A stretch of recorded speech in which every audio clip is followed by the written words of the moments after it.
Welcome to USA Global TV and Radio, where our mission is to provide education, entertainment, hope, and inspiration. USA Global TV and Radio connects you with experts and audiences all around the world every single day to help you succeed in business and to live a richer life.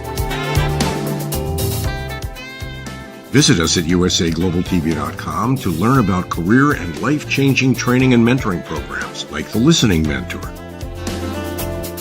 Subscribe to our newsletter to stay informed about our special programs and offers. Discover how you can become a guest on one of our shows or a host or producer of a USA Global TV and Radio show of your very own. That's USA Global TV and Radio, where the doctor is always in.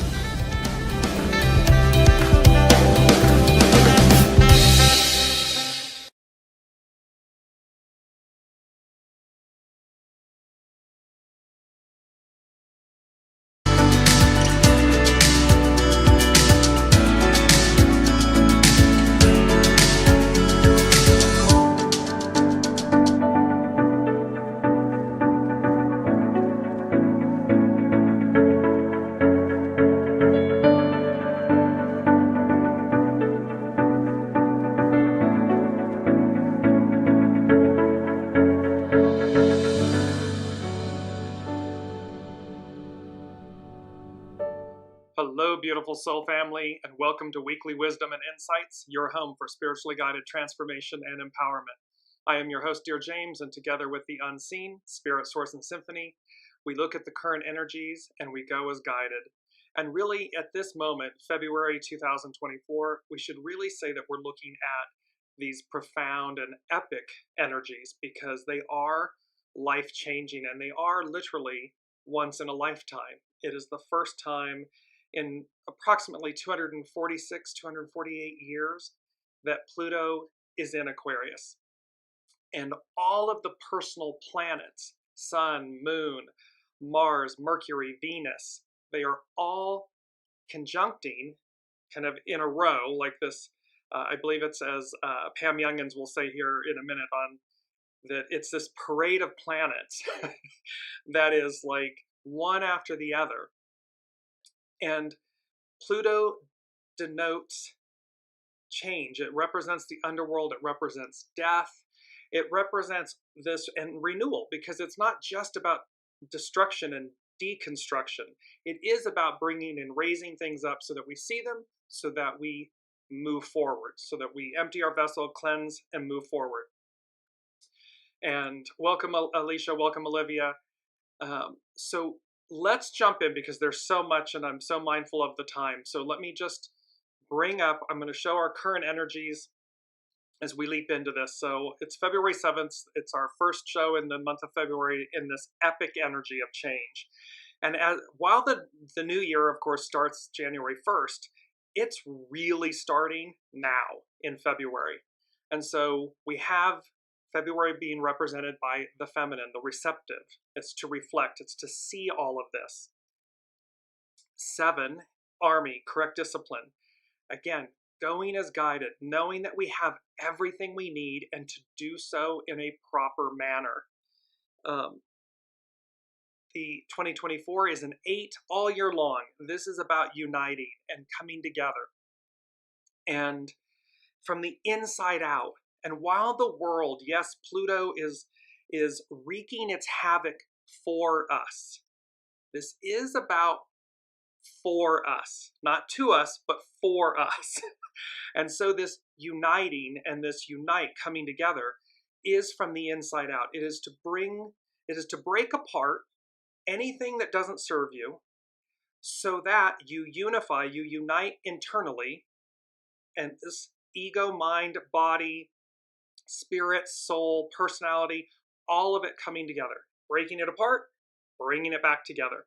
They're giving me the image of if you've ever watched taffy being pulled, it's really quite, it can be stretched to the thinnest string and then it comes back together and it forms a new shape. So this is what's happening. And then all of it, the 2, the 7, and the 8 becomes a 17, which is about this beautiful 17, follow, be led, show by example. And this is what we're being called to do. We are being called to reach the highest arc of ourselves, our soul, source, connection, soul self. And so it's about following on high the wisdom of your soul, the soul GPS, the source GPS, and then lead, show by example. And then, of course, it becomes an 8. So we have double 8s, this doubling down on this uniting, this unite, coming together. Now, right behind this, in concert with us, I'm going to bring up the astrological influences. Those are the main energies. Now we're going to look at the astrological influences. And what's so amazing here is, so remember, on the 20th of January, Pluto entered Aquarius, 0 degrees, for the first time. I mean, it's been there over the last, it's been ebbing back and forth, and you'll see how this plays. But now it's officially, it's gonna reverse just ever slightly towards the latter third of the year of 2024. But then it's officially as of like November 17th, 19th, or 9th, or somewhere in that neighborhood, it officially moves for the next 20 years. So then Monday, and the dates, Mercury, so on the 5th/6th, depending on where you are, they're going to bridge. If you're on the west coast of the United States or anywhere further west, it's occurring on the 5th. If you're going towards the Europe and everything, it's on the 6th. But Mercury then conjunct Pluto. So that was Monday / into Tuesday. On the 9th, coming up Friday, is our Aquarius new moon at 20 degrees Aquarius. The next day, Saturday, 2/10, is the lunar new year, and it launches the Wood Dragon at 21 degrees Aquarius. Then on the 13th, next week, we have Mars conjunct Pluto. Then right behind it, on the 17th, we have Venus conjunct Pluto. And then further out, we've talked about on March 20th, we have Jupiter conjunct Uranus. Big deal. So look at this.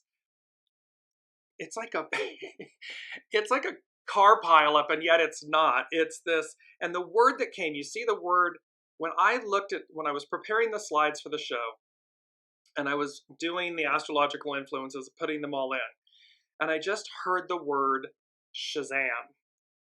And it is our main theme, but it also applies to the astrological influences. It applies to the energies of right now in February that's occurring.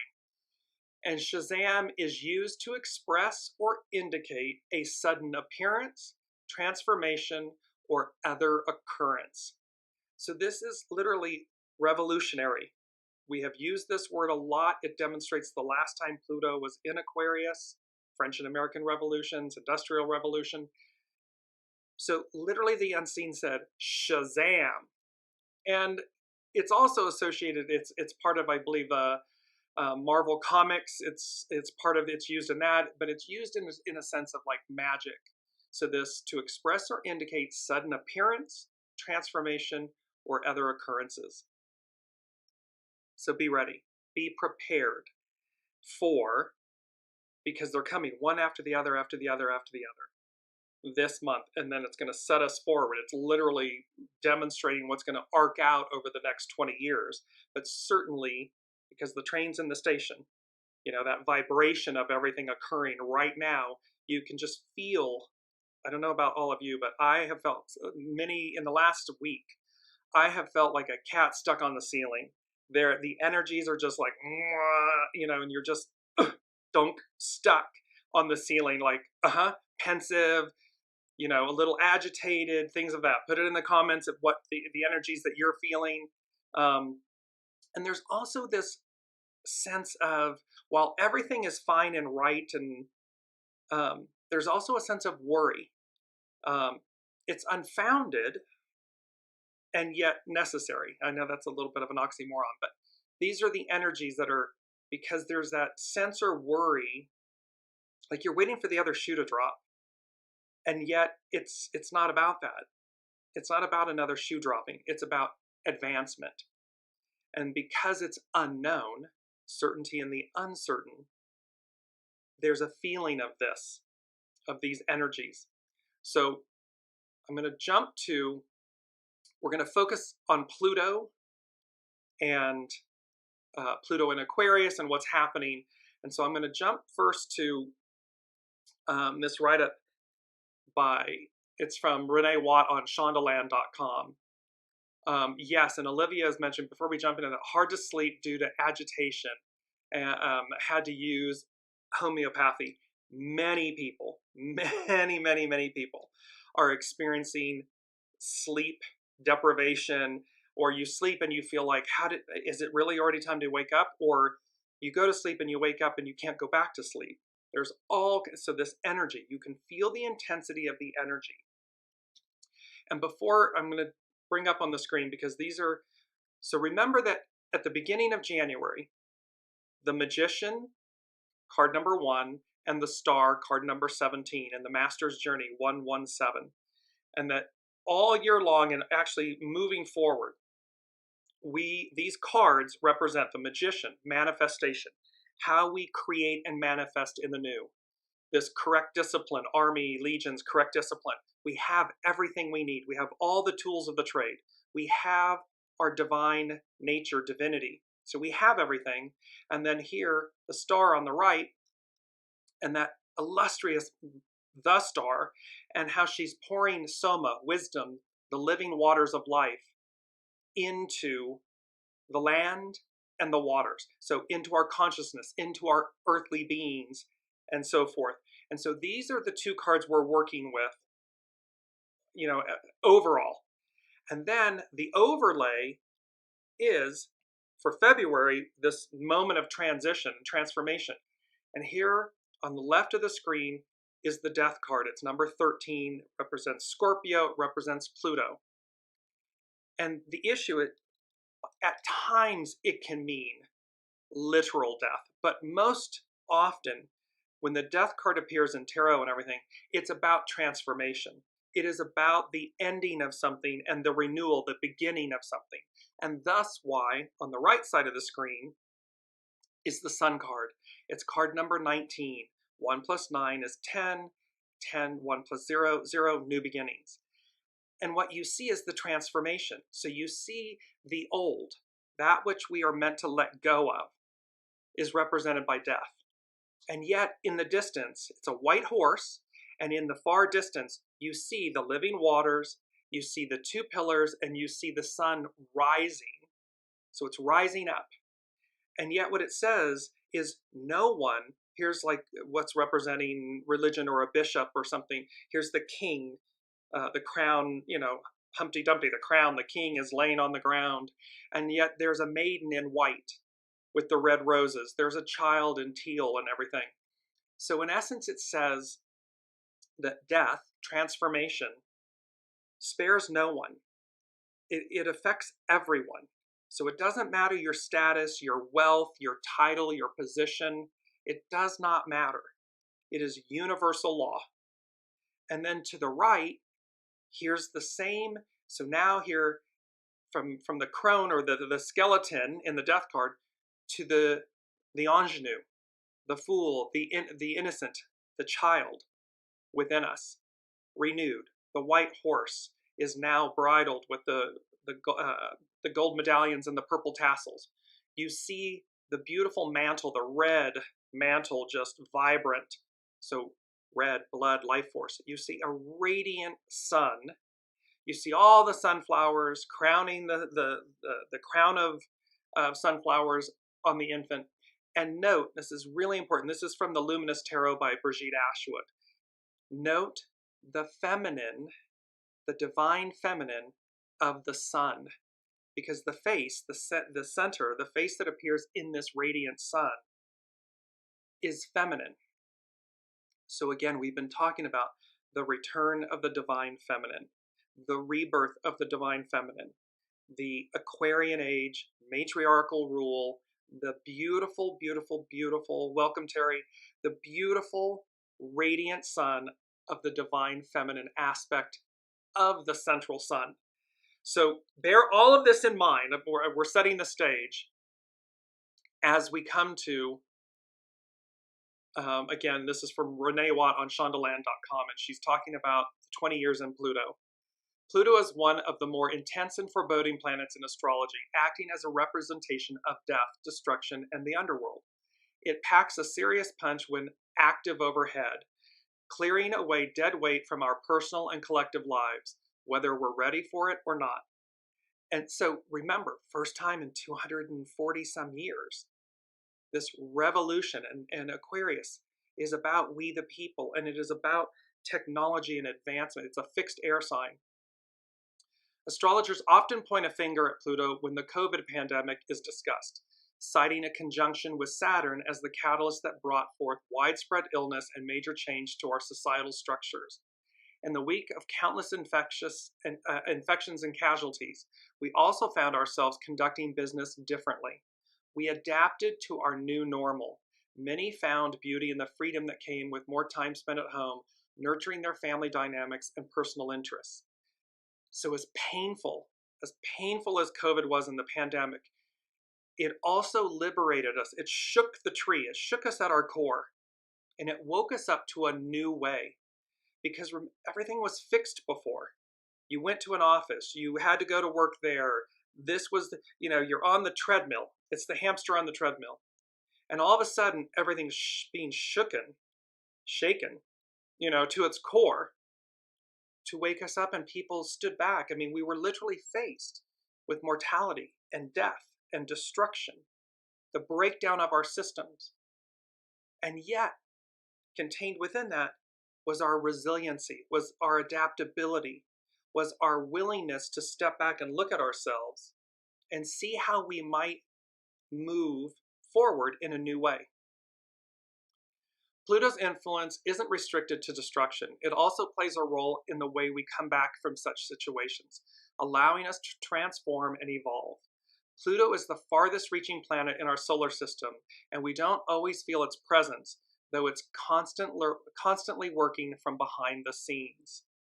This is so true.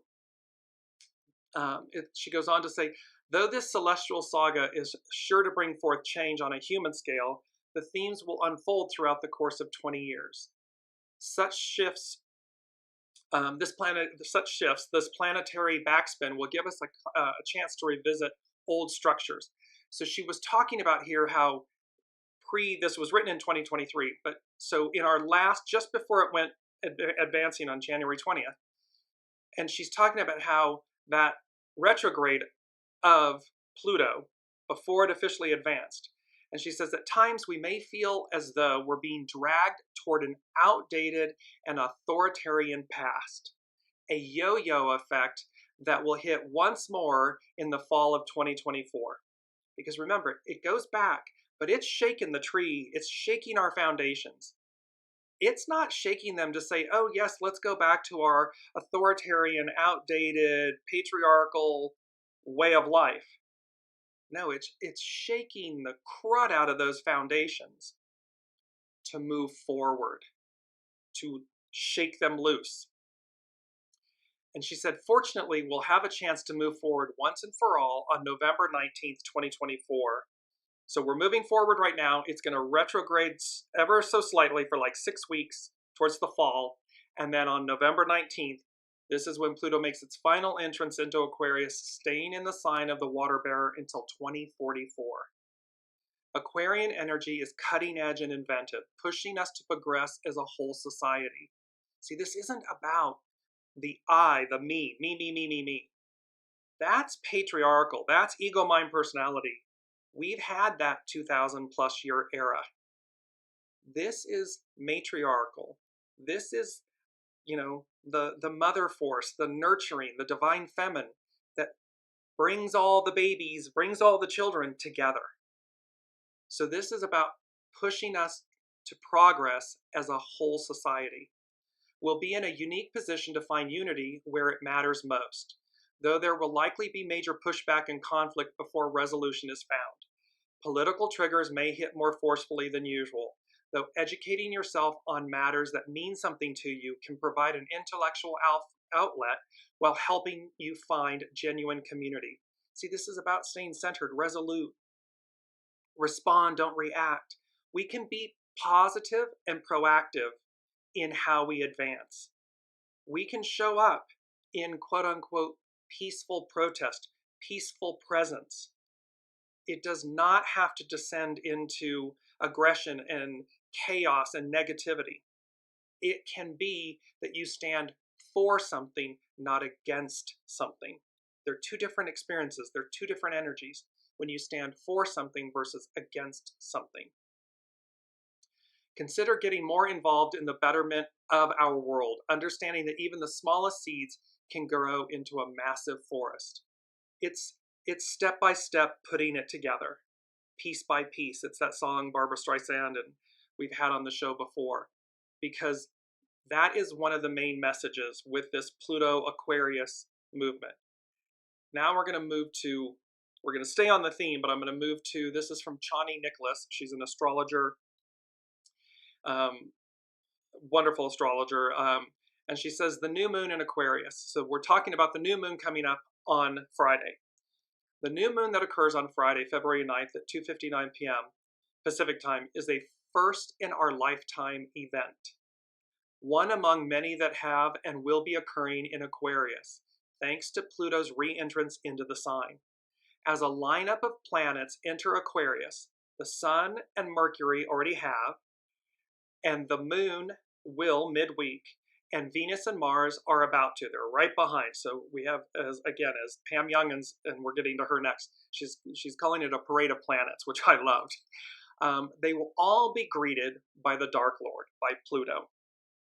At the top of the week, Mercury makes its conjunction with Pluto. This was Monday into Tuesday. That means that the week begins with some soul-searching conversations, the unearthing of a truth or two, or the deepening of our awareness about a topic that had only been partially unveiled to us. And recall that the unseen has been saying to us, what was unseen will be seen by you. What has been hidden will be revealed. It's about, and let me just go to the first thing that the unseen said while we're doing this. And I'm going to bring up, this is the new moon, so I'm going to bring up the natal chart for the new moon that's occurring on Friday. And when I saw this, normally, if you've been watching the shows, the background has color or something, and all of a sudden the color went away. And I went to bring it back, and then I stopped because I looked and I went, oh no, it's meant to be this blank white canvas. And the unseen said, a virgin landscape, a blank canvas to begin, renew, anew. And so they're saying to us this February moment, this moment in time, is this virgin landscape, this blank canvas to begin anew, to renew. And then they said, watch your P's and Q's. And I thought, we've heard that. It's an idiom, so I'm just going to bring up really quickly what it means. Mind your P's and Q's is a common English idiom that means be careful about what you say or do. It is often used as a warning to someone who is about to say or do something that could get them into trouble. It is usually used in the social sense of being careful about one's manners, a warning to behave appropriately. Legions, army, correct discipline. The interesting thing about this is they said, watch your P's and Q's, not mind your P's and Q's. Mind is about thought. Watch is about to see, what we see, how we see. And again, Shazam, something occurs, transformation, an occurrence appears. It's something we see. Yes, we will interpret it, we will mentally process it, but first we see it. And so they're saying to us in this moment, the unseen is saying to us in this moment, this is a virgin landscape. It is a blank canvas to begin, renew, anew. Watch your P's and Q's.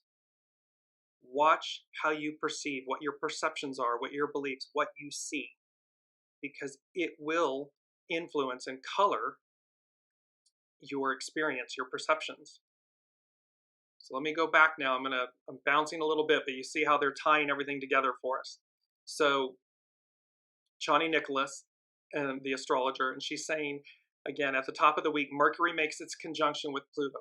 That means that the week begins with some soul-searching conversations, the unearthing of a truth or two, or the deepening of awareness about a topic that had only been partially unveiled to us. The references here are about things that are going to be unveiled, things that we will see, we will bear witness to. There is always some accounting to be done with Mercury. And with Pluto, that tally is about the grief, the horrors, or the hidden gems of life and of this world. A Mercury-Pluto conjunction teaches us that when we do not name the difficult aspects of life, the sentiments we harbor deep, deep down, they do not cease to exist. In fact, they often become stronger, more burdensome to schlep around with us. The grief we carry must be articulated so that it might transform us and our understanding of what is possible. This harks so brilliantly to that emptying the vessel. The unseen has said, empty the vessel. And with Pluto and Mercury, our mind, the way we think, speak, talk. So this mind your P's and Q's, but this is about watch your P's and Q's. But here they're saying, you've got to empty the vessel. If there is old goo, the tiger's goo, guck, that is within, and you're not addressing it, you're not letting it out, you're not purifying it, releasing it, it's only going to get louder because we are meant to shift and release this. Because this week's astrology is so focused on Pluto's recent entrance into Aquarius, we can also guess that something will come to light about AI, artificial intelligence, about tech in general, and about our collective reality, or more specifically, about how it's changing. And I'm going to do a video on original intelligence versus artificial intelligence, because again, it is so crucial in this time of advancement, and how the false belief that artificial intelligence is greater or of more benefit than original intelligence. And to be clear, original intelligence is your soul source connection, your intuition, your knowing, your gut, however we want to label it. It is the unseen spirit, source, and symphony, source, God, Allah, Buddha, speaking to us. And that is original intelligence. That is omni everything. She goes on to say, this new moon also sits in a tight square with Uranus. Uranus is revolutionary energy.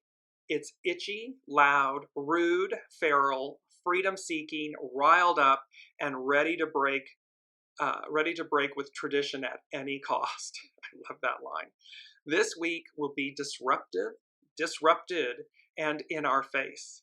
Perhaps it's a week when we will be the source of someone else's discomfort, awakening, or reinvention.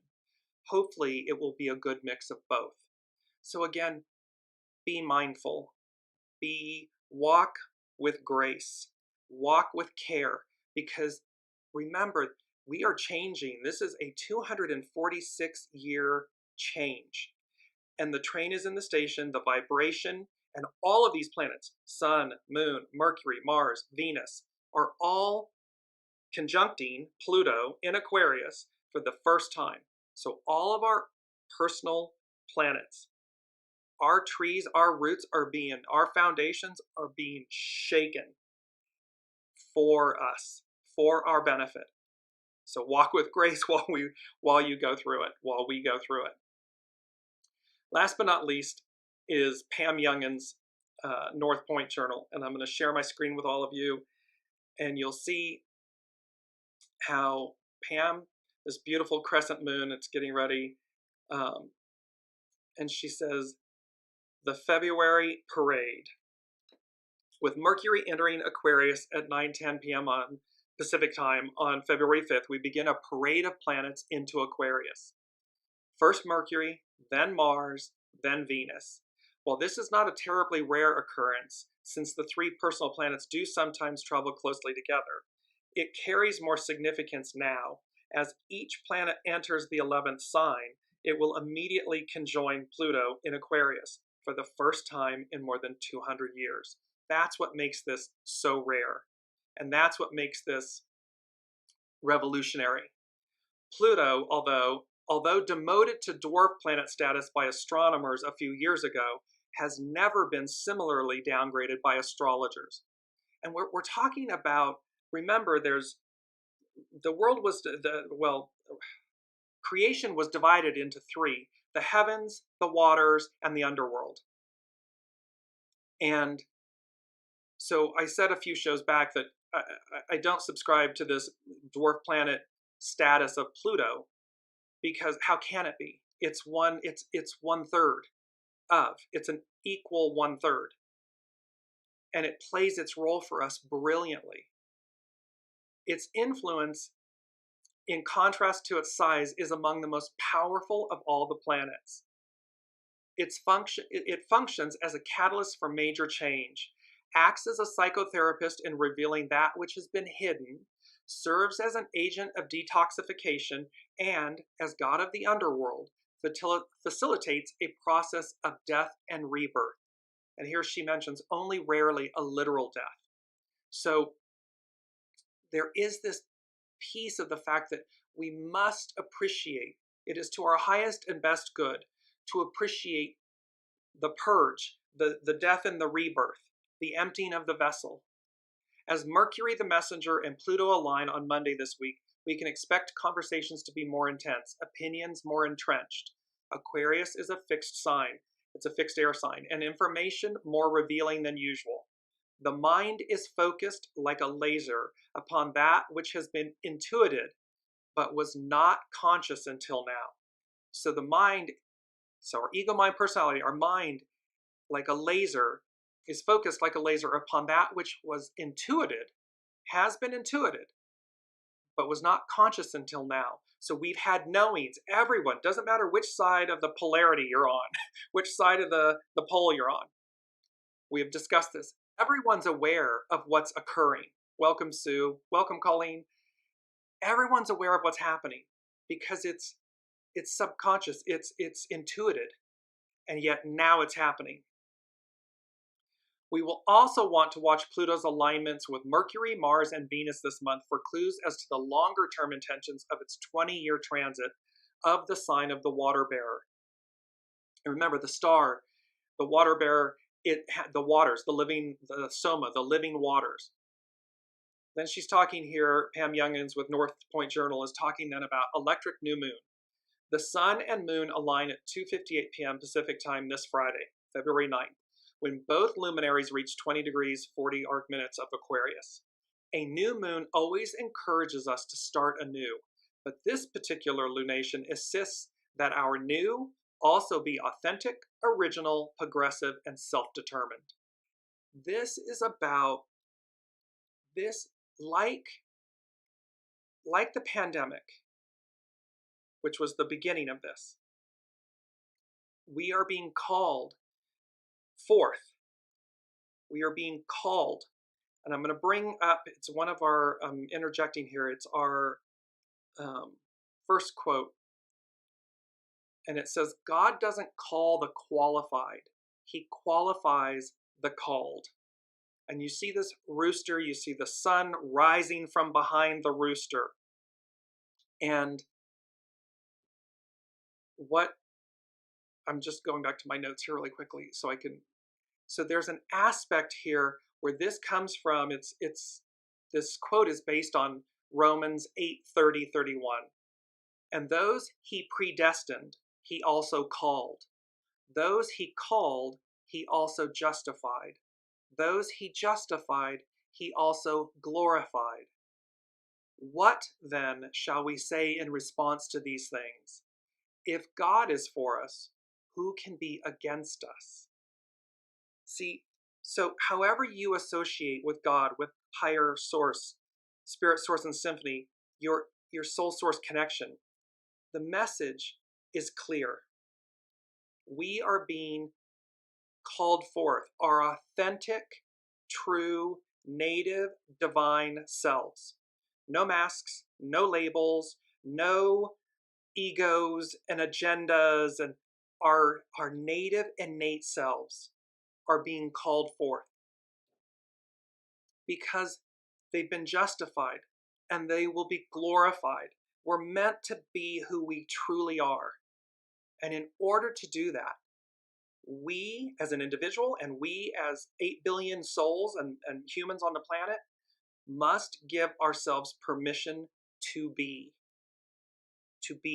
our soul self, our authentic self, to show up that way. Because how else will it ever come about? And as Romans 8:30-31 says, and if God is for us, who can be against us? It's like to have the all that is on your side, within you, amplifying you, giving us a virgin landscape, a blank canvas to begin anew. Well, how can we not succeed?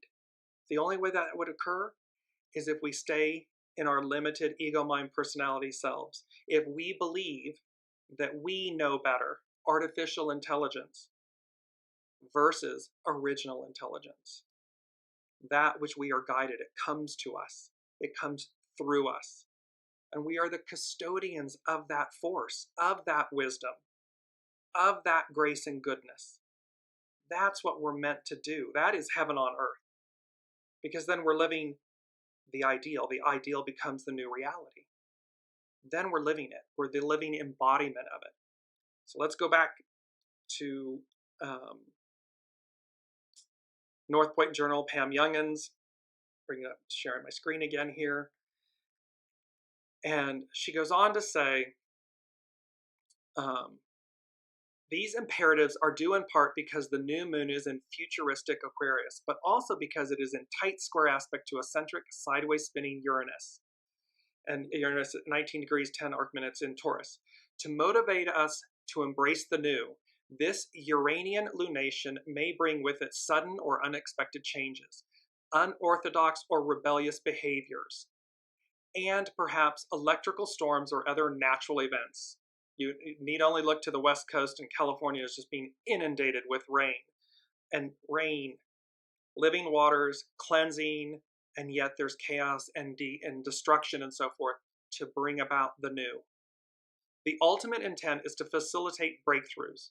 However, we may also need to experience breakdowns first to help us be open to new perspectives and ways of being.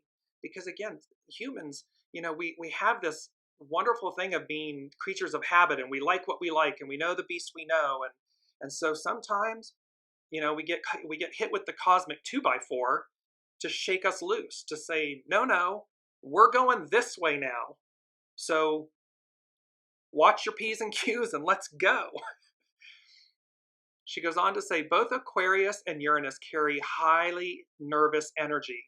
So a mindfulness, here's that whole thing about highly nervous energy, sleeplessness, cat stuck on the ceiling, this kind of pensiveness and looking over your shoulder, waiting for the other shoe to drop.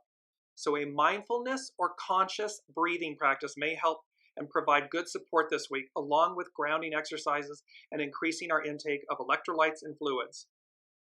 Again, be mindful. Herbal teas, waters, natural things that hydrate and nourish us. Not about caffeine and coffees and alcohols and, spirits, so to speak. Maintaining a neutral perspective, as in, isn't that interesting, can also be helpful. So she's saying here, remember to not be in judgment. Don't sit in judgment. Sit in review. Watch your P's and Q's so that you can see and receive what you're meant to receive, as opposed to what your ego, mind, personality is telling you is happening. They're two different experiences. Your soul will tell you the truth. Your ego, mind, personality can mislead, misdirect, misguide. Lastly, Pam Youngins, she says, remember, too, that the higher octave expression of Uranus is higher consciousness / divine mind.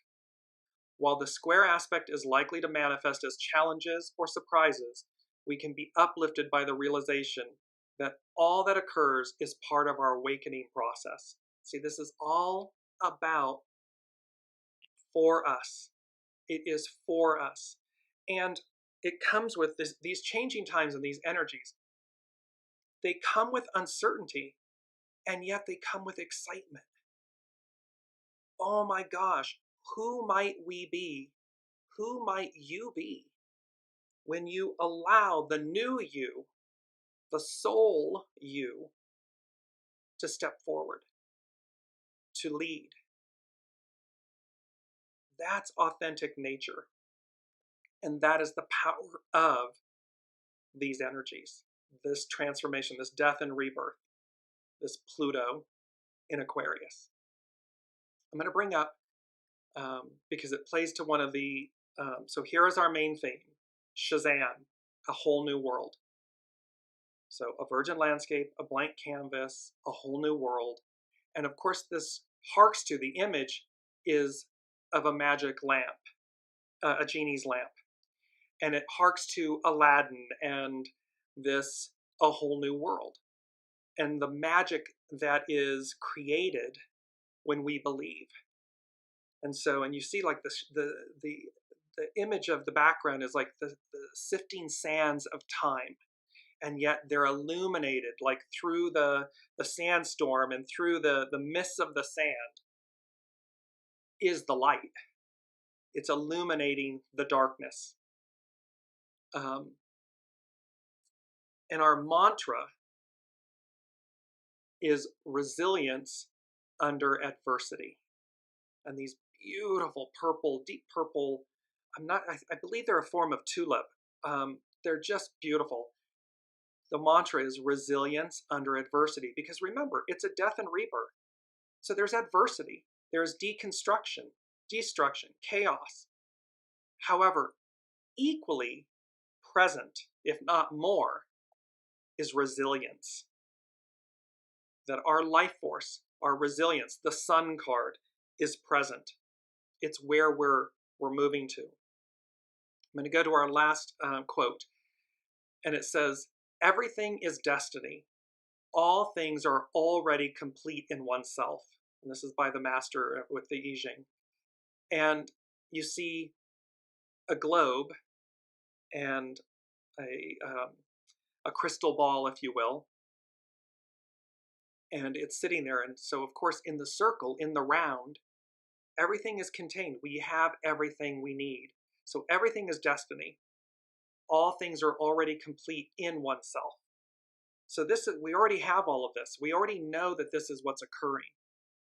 And this is where we're moving from patriarchal to matriarchal, Piscean to Aquarian, and the advance of and the beauty of that. The second thing the unseen said, it's to be, and they said, what your dreams are made of, and the word are is underlined. So what your dreams are made of, hyphen, what are your dreams made of? And I'm going to post this in the show notes on Facebook. You'll see, because the unseen is saying to us, what your dreams are made of? What are your dreams made of? And then they said, a time when, quote, the rubber meets the road. So this is when it gets real. This is when there's no more hedging the fence, and playing both sides and playing each side to the middle and all of this stuff. This is a time when the rubber meets the road. And then I heard the words action, adversity, harmony. The end result is harmony.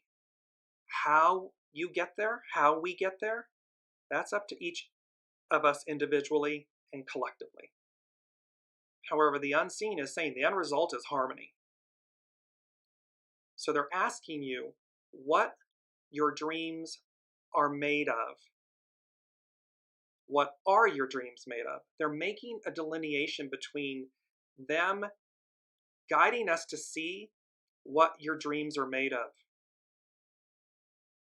And then what's your belief of what your dreams are made of?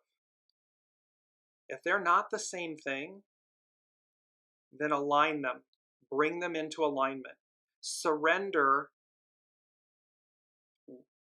what are your dreams made of for what your dreams are made of. They are made of the divine. They are made and crafted and created by your soul in concert with Source, in concert with Spirit, Source, and Symphony, this whole plethora of greatness, of divinity for you, for us, from the other side before we ever arrive. So if your dreams, what are your dreams made of? If they're not in alignment with that truth, surrender anything that's less than that.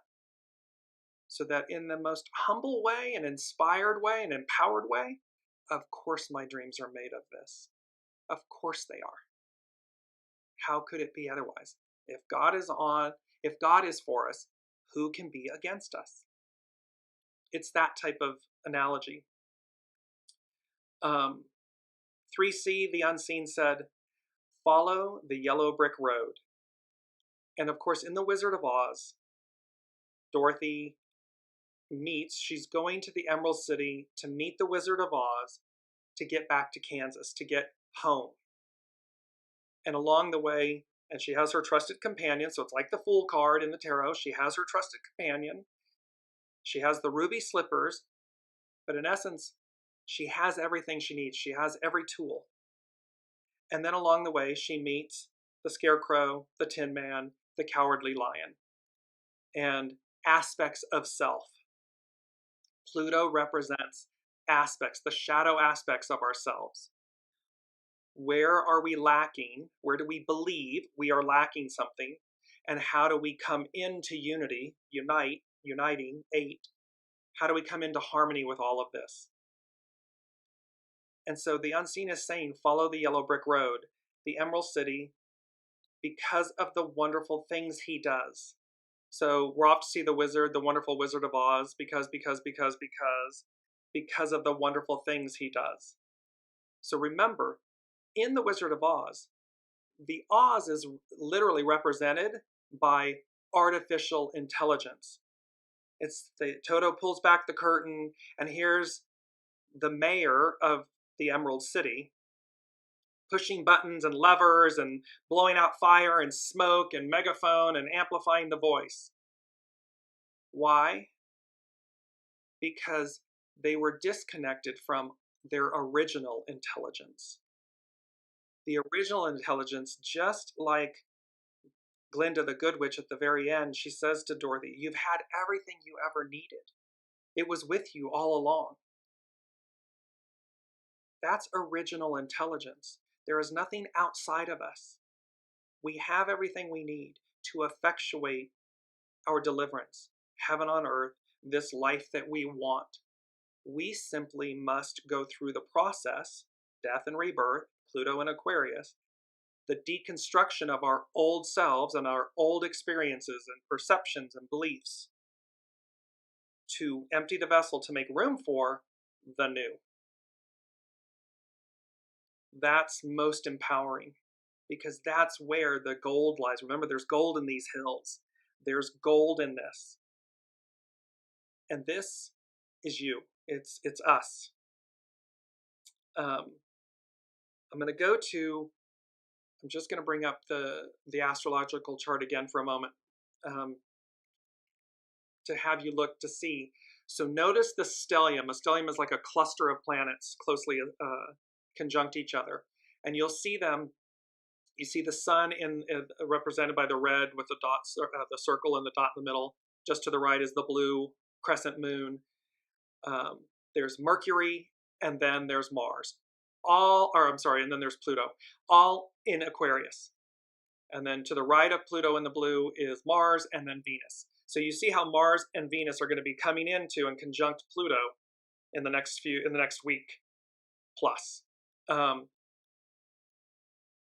And note that you see that, so Pluto is at 0 degrees Aquarius, and then just to the left of it is Mercury at 7 Aquarius. Then Moon and Sun at 20 Aquarius, and then Saturn at 7 Pisces. So this 7-20-27. So there's an interesting, and then note that everything around these 4 planets, there's 2 before it. So there's Mars and Venus, 2 together. You come down into Pisces. It's Saturn and Pluto. There's 2. Then you come further down the wheel. It's Chiron and the North Node in Aries. Then you come down and there's 2. It's Jupiter and Uranus in Taurus. And then far on the other side, opposite the wheel, there's 2, but they're not in the same sign.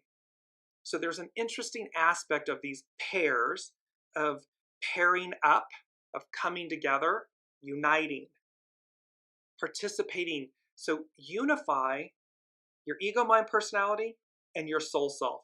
See, there's a pair. It's a union. It's a pair. It's a relationship. Your soul self and source. It's a relationship. And the 4, the 7, 20, 27, the 4 that are next to each other, all in Aquarius, represents foundation. And the unseen said to us, the number 4 is the degree. They said concretization of an ideal with 3 exclamation points.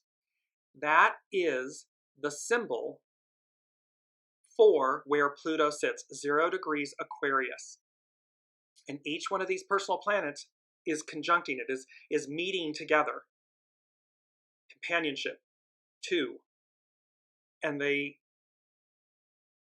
is an old Adobe mission in California, the power inherent in all great human works to endure far beyond the workers' lifespans. The workers' lifespans. And the thing is, this symbol speaks of the projection of a noble ideal into concrete forms of beauty and significance. Thus, of the radiation of a civilizing power into an institution offering to primitive humankind the opportunity to reach a higher, more organized, and productive level of activity. This is speaking to us, this degree that all of this is occurring at is saying to us, there's a noble ideal. The ideal becomes the new reality. This heaven on earth is the ideal, this utopia, this higher octave of humanity, our divine selves versus our human selves, our soul self versus our ego, mind, personality self. And they're saying that it's a radiation of civilizing power into an institution offering primitive humankind the opportunity to reach a higher, more organized, productive level of activity, to be our better selves. And the symbol speaks to the concretization of an ideal. It's foundational. And then I heard "Looks Like We Made It," and it's the song from Barry Manilow. And it says, "Looks like we made it on our way to another love." So it's like, again, it's invoking the fact that while we were in love with what we had before, or who we were before, or what came before, looks like we made it to another love. That we had to release the old us in every way, the old me, I, you. We have to release it in order to come to the new love, because we make it, we get there. And it's the concretization of an ideal. It is perfection. The end result is harmony. And there's many, many, many SABIAN symbols, and so I'm going to be mindful very quickly of pointing out which ones. With the Aquarius new moon on Friday,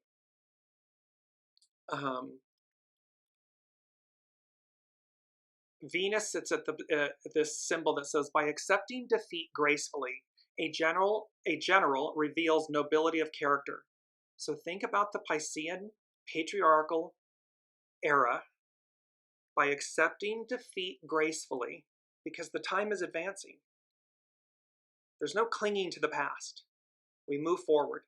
A general reveals nobility of character. Noblesse oblige. The nobility, it's mandated, it's expected. It's the peaceful transfer of power. It's expected that nobility.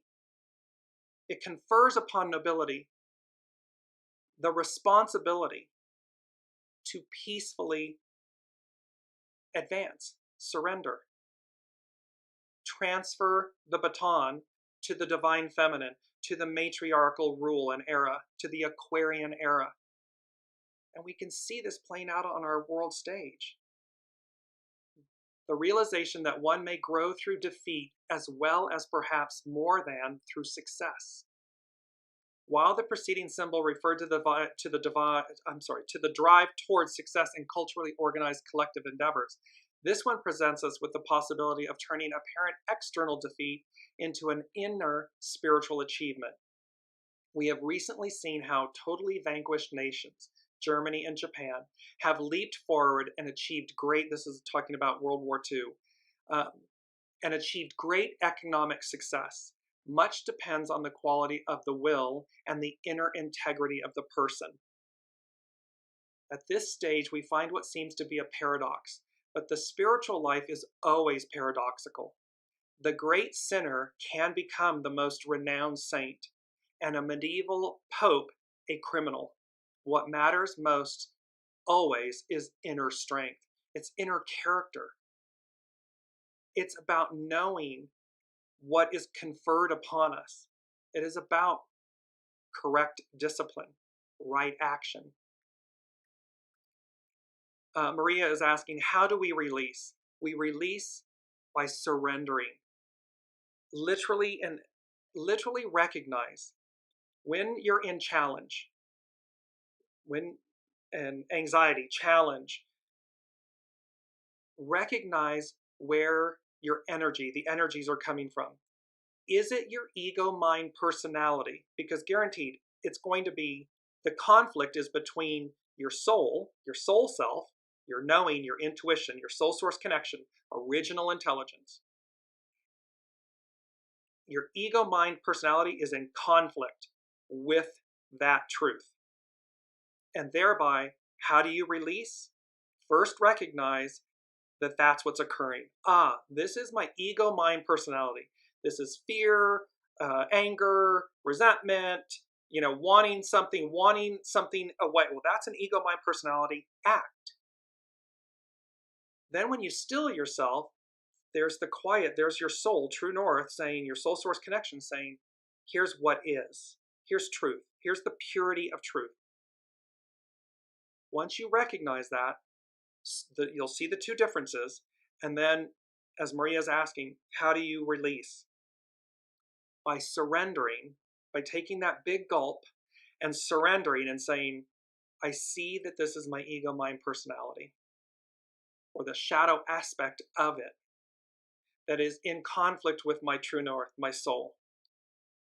And so I can keep battling, I can keep running in circles, I can keep running into walls, I can keep having that experience. Or I can take that big deep breath and release it in that gulp and say, I got it. I'm going to surrender that, and I'm going to go as guided. I'm going to walk with my soul, let my soul lead. And all of a sudden it just dissipates. It goes away. And you come back into harmony, grace, oneness, unity. You're united. That's how you release. I want to go, there's one of the symbols I want to find, and it's, and I'm going to post all of these in the show comments on Facebook, and please read them. They're amazing, these Sabian symbols. They're Dane Rudyard from the, and an astrological mandala. It is, here's Saturn, and it says, a girl blowing a bugle, a call to participation in the service of the race as an evolutionary crisis approaches. We're in it. This evolutionary crisis, we're in it. Because again, there's a transfer, there's a peaceful transfer of power. The baton to be handed.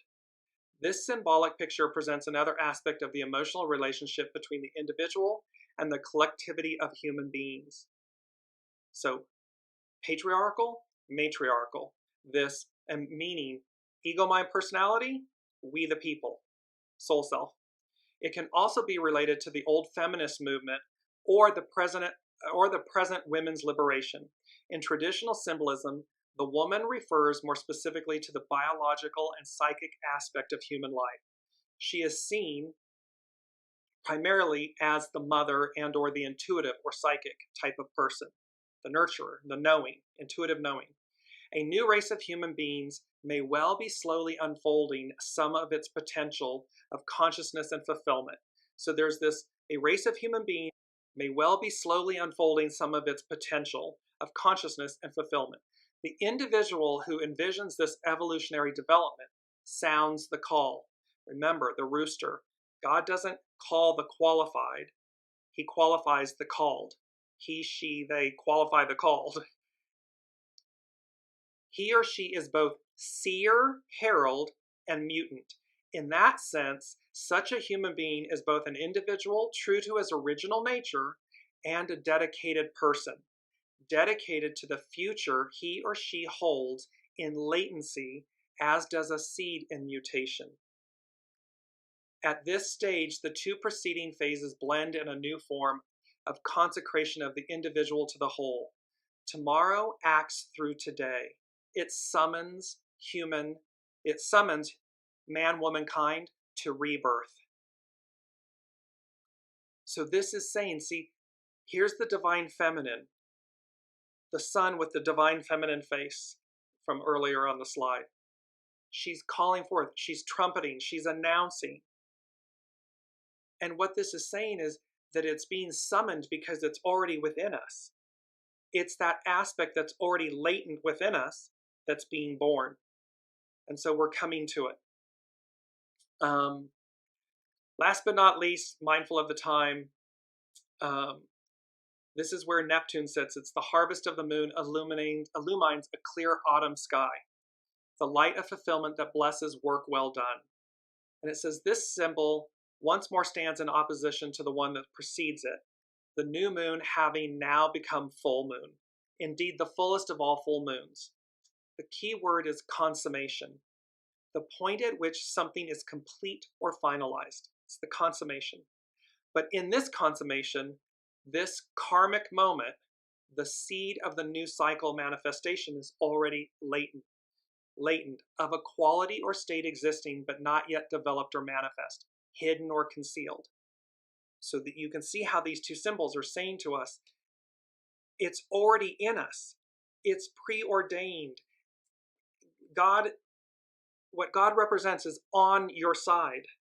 And thereby, this new is it's contained within us. We have everything we need. And that is the direction that we're headed. That is the direction, that is the moment we're in. And so to leave off, the last thing the unseen said was, because normally there's a 5E, and I was looking and I'm like, and they said, I was seeing the blank page, this blank canvas. Here it is with this natal chart for this new Aquarius new moon. This blank canvas, this virgin landscape. It's pure white, it's pure. And what they said, the unseen said, the blank canvas, the virgin landscape is 5E. It is a whole new world. It is the energies and the realm of existence that we reside in, will reside in. Because again, what we're witnessing, what we're bearing witness to, watch your P's and Q's, what we're bearing witness to is what's conferred upon nobility, the peaceful transfer of power. Period. End of story. Have a nice day. It is not for us to retain it. We are the custodians of it. And we are the custodians of our noble, divine birthright, power, energies. And we are obliged by the divine, by a soul agreement, we are obliged to move forward, to transfer it peacefully, to empty our vessels and release the old, and to make room for and embrace and embody and bring in the new. And why would we not want that? Who might we be when we do that? What might our world be when we do that? So I leave you with that. Thank you all for your beautiful comments and participation and presence. Powerful energies, powerful, powerful time. And I look forward to, until next week, I look forward to seeing you next week. Until then, be calm, be safe, and watch your P's and Q's. I love you all, and I look forward to seeing you next week.